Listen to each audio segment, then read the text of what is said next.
This Sunday is Ascension Sunday. 40 days after Easter, we celebrate the resurrected Christ's ascension into heaven. This 40-day period is kind of a strange time for the disciples. It really is just kind of a confusing interim period between resurrection and ascension where things seem a bit jumbled and out of place. Things aren't like they were before, to be sure, but no one really gets what's going on right now or really knows how to make sense of it, and no one for sure knows what things will be like next. Is Jesus still going to claim the throne of Israel, the disciples wonder? The one thing they know, things won't be like they were before. So the disciples are left wondering, what's the new normal? How do we get our bearings again? In the end, in our scripture text, they're all just left literally staring off into the sky, saying, what the heck just happened? And not just in a general sense, they're asking, what is it that's just happened to us?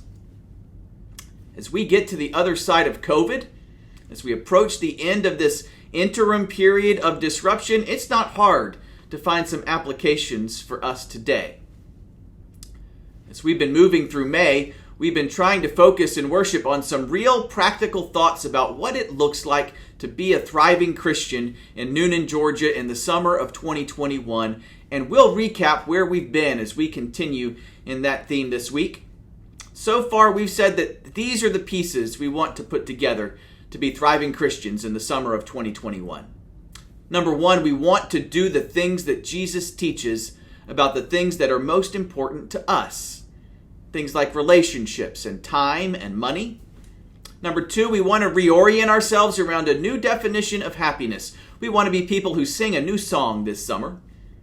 And number three, this Sunday, as we think about Christ ascending to heaven, we're going to talk about what a difference it makes when everything is finally in its proper place. When Christ is seated at the right hand of God, for example, or when we have everything in our proper places, our priorities, for example, and have some kind of simple structure and organization to our lives. As we start to move back toward normal, this is a great time to think about some slight changes to the structure and organization of who we are and how we choose to live. We'll have great celebratory music on Sunday as we worship together, and we'll end our service this week with communion, as we all approach God's table and commit together to keeping everything in its proper place. I hope you all have a great rest of the week, and I'll see you on Sunday.